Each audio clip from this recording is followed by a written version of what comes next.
exempt development, complying development, or a development application.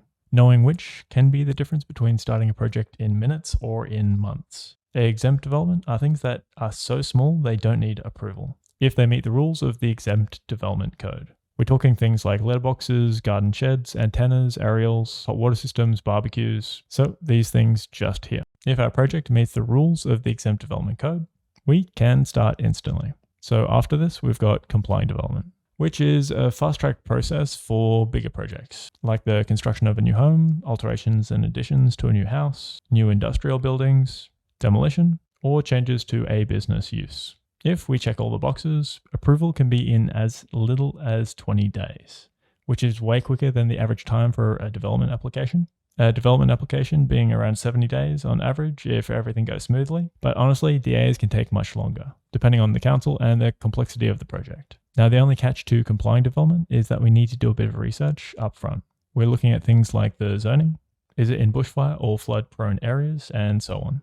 Now, for complying development, you must meet every single requirement to fall underneath this category. There's no exceptions, there's no negotiating, there's no pleading, and there's no mercy. So next up, we're going to take a deep dive into where you can find the best information about your site and how to navigate the guide to see if your development can actually fall in under as complying development. So next, we want to go to our search engine. We want to type in complying development, New South Wales, and it should be the first link. Now, if we scroll on down, we'll find this big blue button, download the guide. If we click on there, it's going to open up the PDF. And from here, we're going to start navigating through the document. Now, just in under here, it's actually got a handy little list of exempt development that we just touched on before. It gives us the steps. So provided we don't fall outside of these strict guidelines just here, if you meet all the criteria, you can proceed with your development without further planning approval. So exempt development is the easiest pathway of the three. Now, going back to complying development, using this same document, if we scroll on down, we'll start going through the process. So here, basically, it wants us to check if complying development is permissible on our land. Now, to actually figure all of this out, there are a couple of different pathways to find out the information. So they mentioned one that you've probably come across already here, the planning portal. If you haven't come across the planning portal, it's a super powerful resource, especially for New South Wales. If we just go agree, and if you want to go to it yourself, just follow this URL just up here.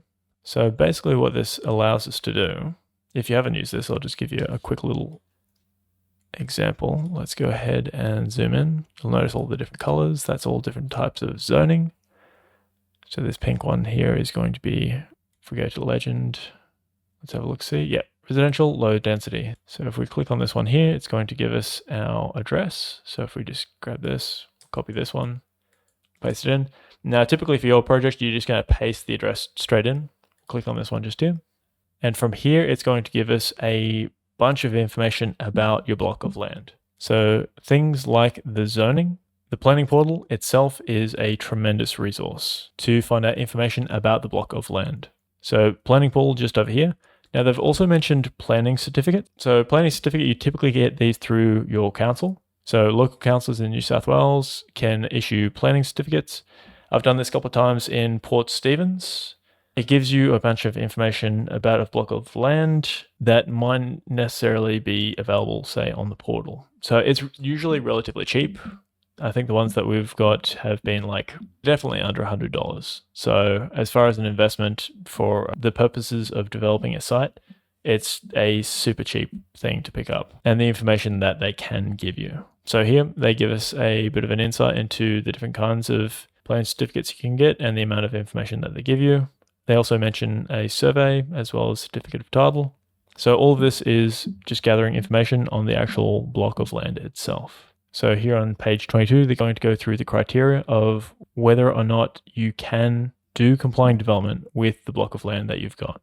So permissible with consent in the land use zone in which the proposed is to be carried out. So basically within a R2 low density residential, if we click on this just here, and if we go in and see legislation details, so we've got the LEP, Local Environmental Plan. I know this is looking like it's getting really complicated really quickly, but stick with me just for a minute. If we now scroll on down until we get to this point here, where it says Zone 2, Low Density Residential, which is this zone just here. So the type of zoning that your block of land is, this example here is. If we now go to Zone 2 Low Density Residential, this here tells us what is permitted within this zone. So permitted with consent, it goes into bed and breakfast accommodation, childcare centers, dual occupancies, dwelling house. So dwelling house is most likely what you're probably going to be doing, and all the other types of development permitted with consent. And we've also got home occupations, which are permitted without consent, and what is prohibited, anything that falls outside of this. So number 1, is it permissible with consent in the land use zone that the proposed development, so the thing that you're doing, so let's say the alterations and additions or the proposed house on that block of land. Number 2, it needs to meet the relevant provisions of the BCA. So does it comply with the BCA? So BCA is Building Code of Australia, also now known as the National Construction Code. So can the development meet the criteria of the National Construction Code? So are the heights of the rooms going to meet the requirements of the National Construction Code? So if we go NCC, so the National Construction Code, if you haven't come across this just yet, this is where we go to make sure that we're following the rules that have been set out for the standard of Australian construction. So if we give room heights as an example, if we scroll on down, just in this little diagram here, thank God they actually have diagrams as well. Big fan of pictures. So for habitable rooms, you need to have a minimum height of 2.4 meters. Now say in a kitchen, you can have it 2.1. Corridor or a passageway, you can have it 2.1. So basically what they're saying is here, so if you meet the relevant provisions of the BCA for the development, then boom, you get another little tick. Does it meet the land-based requirements? So again, this is where we're going to go back to the planning portal. So land-based provisions. So we've got things like the minimum lot size map. So if say you're going to be subdividing a block of land, it will need to be this minimum size. So for this one here, the maximum height of the development is 8.5 meters. So we need to fall within all of the criteria here for the land-based requirements. Before we do move on to the next one, they also just mentioned here about the planning certificate that they strongly recommend it as a step for the guide. So if you are doing a development, it's pretty cheap. It's worth getting one. And they even explicitly mention here in very dark orange that if you're looking to go through for, say, something like complying development. Now, on to our next point. Not be land excluded under Schedule 5. So this is where actually navigating the New South Wales legislation is going to come in a little bit handy. SEP is a bit of a pain to go through, just as far as how heavy the phrasing and words are, and also navigating it. But it will be something that you will become more acquainted with it on the larger diversity of projects that you come across. So in under this one, for exempted and complying development codes, if we type in Schedule 5, it's going to mention land excluded from the housing code, inland code, or low-rise housing diversity code. Now inside this guide here as well, on page 29, it mentioned Schedule 5 of the code's SEP contains a list of maps by local governing areas that outline specific areas in which complying development is not possible. Check your land is not in these maps. So if we go back into here, these are all the different areas that they've just mentioned. So when they say it's not land excluded by Schedule 5, that's what they mean. So worth checking in under those. Not to be land excluded under clause 1.19. So here, again, we've got another bit of a minefield that we need to navigate and check. So land on which complying development may not be carried out on. So here we've got heritage, like we mentioned just before. So land in heritage conservation area or draft heritage conservation area unless detached outbuilding, detached development other than detached studio or swimming pool. Also, it can't be in land identified as acid sulfate soils, maps being of class 1 or class 2. So that's a high category of acid sulfate soils, and it comes up on some sites, like they do have acid sulfate soils. So if it falls underneath class 1 or class 2 of acid sulfate soils, then immediately you're knocked out of that category. So you'll want to go through the rest of these as well and check that your site doesn't fall underneath those categories. Now, as far as finding out whether or not it is acid sulfate soil, basically, again, planning portal, inside of here, it's typically going to have that pop up within the search results just here. So acid sulfate soils map. So if we click on this one, it's fallen under class 5. So if we go into here, see the legislation, it's going to give us a bit more information about it. So we go to acid, sulfate soils. So if we're holding control and tap F, it's going to give us this search function. And then we're going to be able to search in through to this point just here, acid sulfate soils. It's going to give us the classification of the land. So 1 and 2, these are the ones that we're watching out for. If we fall under these, we're kicked out. Can't do complying development, just can't happen. So from there, if we're in 3, 4, and 5, all good. So for this block of land here, we're class 5. So yeah, we'd be sweet for the acid sulfate soils. So that's clause 1.19. So after you go through that list just there, we've got this final little one here, not restricted by covenants under clause 1.2.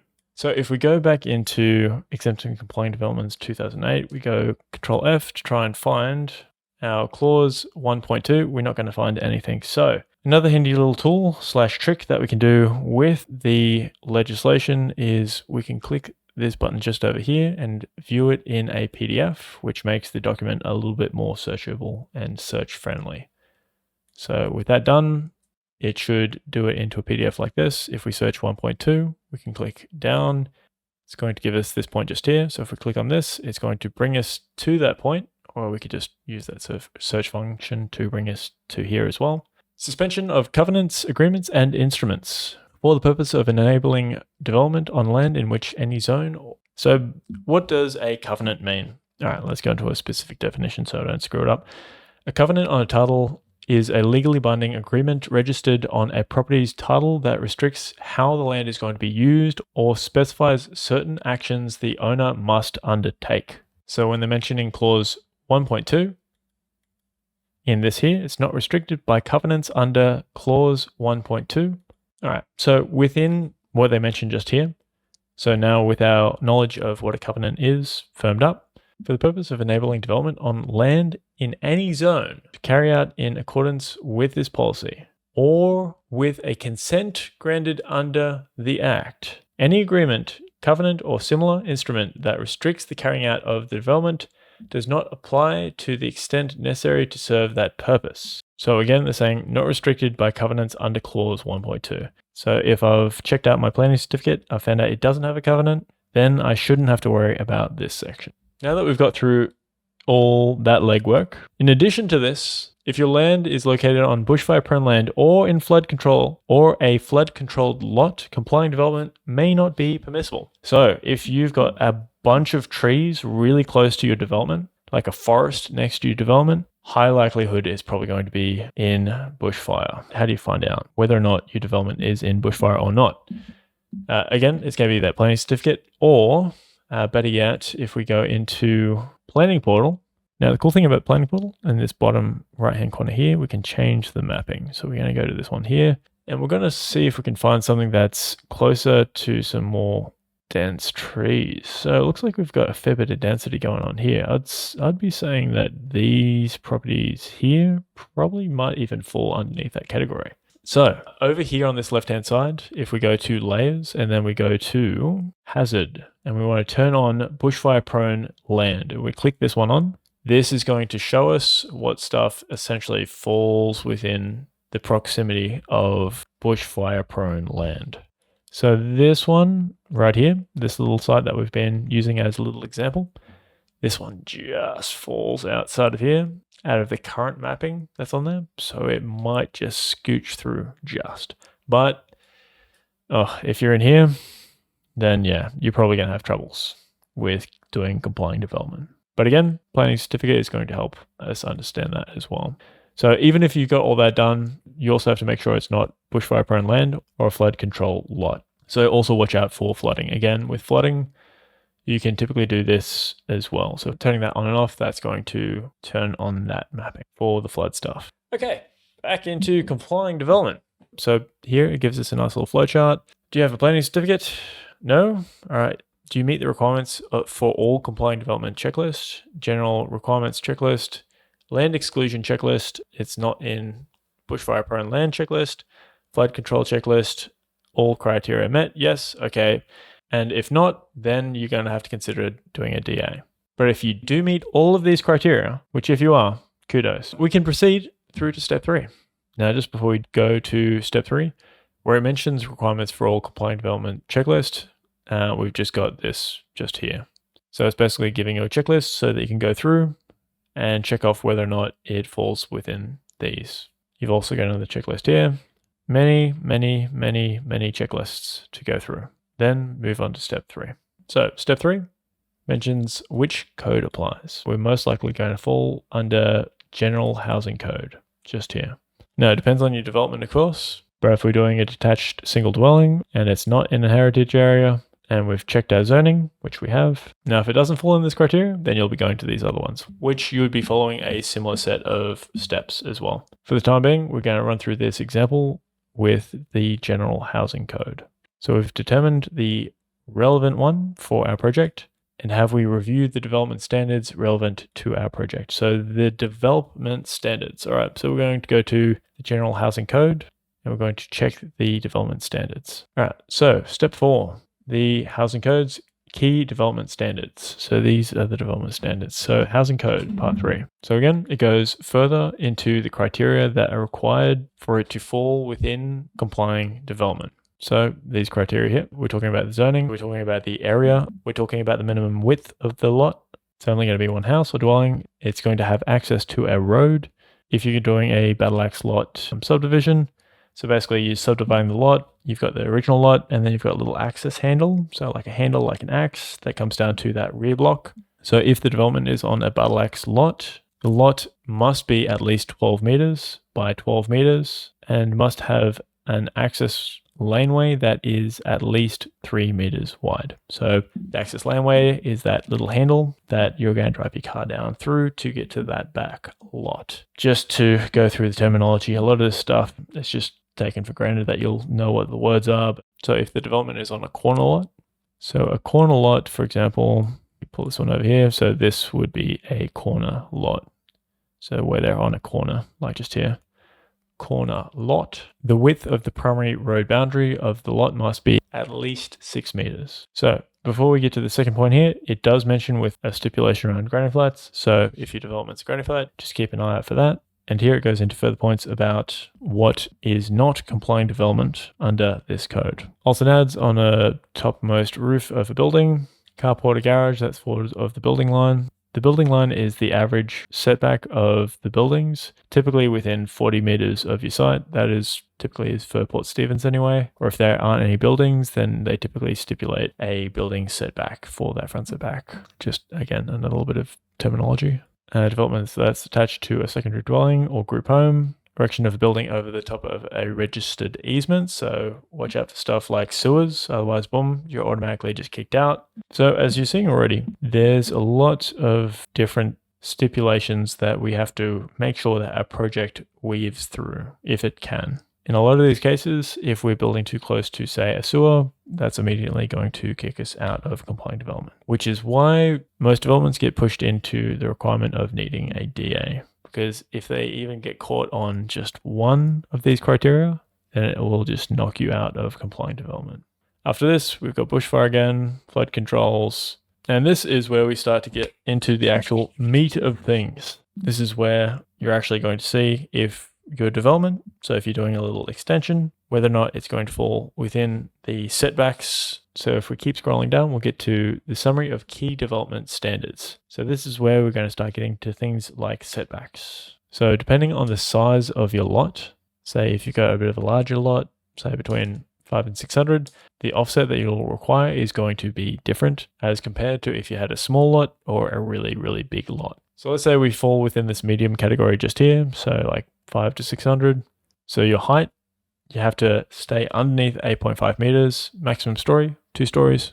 It has to be set back at least 3 meters from that rear boundary. Now, as soon as you go above 4.5 meters, so if you're putting a second story on it, it's no longer 3 meters. You have to have at least 8 meters, an 8 meter setback from your rear boundary. If you're 100 mil over, you fall outside of compliant development. There is no mercy when it comes to compliant development. There is no arguing. Otherwise, you're going to go straight into a DA. Anyway, so if we keep on going down here, we've got more offset information. So I won't walk through every single one of the criteria here. Basically, you'll just need to go through checking each of these to make sure that your development meets every single one of these requirements for the type of development that you're doing. Now, the only exception to the thing where you can actually encroach within the required setbacks are for minor building elements listed in clause 3.11. So if we take this, copy it, go Control F, we go into our PDF, we search, we paste that in, 3.11, we'll go down until we get to this page just here on sheet 214. Exceptions to setbacks. So we've got downpipes, driveways, electrical and gas meters, fascias, gutters, light fixings, pathways, paving, access ramps to the ground floor, and fences. Again, development to which the side and rear setbacks don't apply, so they're at least 450 from the boundary, are these elements here, and aerials, antennas, awnings, chimneys, cooling and heating appliances, eaves, flues, pipes, privacy screens. So there's a lot of bits and pieces that you need to make sure your project ticks the box, and there are a few little exemptions. Now, development to which road setbacks do not apply, so driveways, pathways, paving, retaining walls, and so on. After we get through the additional standards, we've got all of our other setbacks, and that is pretty much it. So it's pretty easy, really. Just have to go through the process, check your site, make sure it gets things ticked off. So as a summary, you need to check that your site can fall within the criteria of a site that could have a compliant development done to it. If you're on a block that has something, say, like bushfire, or if you have flooding, or if you fall within, say, something like heritage, it's a no-go. You're not going to have any luck. But if your site does check all the boxes, and you got the planning certificate like they recommended a little bit earlier in the piece, after you scrolled past all their really nice little isometrics, and you went through all of the checklists that they have just here and all the flowcharts, then after this, you've went through step 3 and you've made sure that your development checks the box for each of the different offsets, 3.11 exceptions to setbacks. And from there, you're pretty much good to go. You're pretty much ready to touch base with your local council or a certifier and inquire about doing a complying development. Hope you've enjoyed this journey through complying development. If you've made it, I'm honestly impressed. There was a lot of reading. There was a lot of checklists. There was a lot of flowcharts. There was a lot of obscure planning terms. Who knows how long this video is? But you have made it to the end. If you enjoy my breakdown of architectural topics, I think you'll love this video just over here, where in under 5 minutes, I break down brick veneer construction step by step, so that it's easier for the concept to sink in. And for me, this is the way that I feel like I best learn, and hopefully it helps you too. So go on and check it out, and thanks for watching.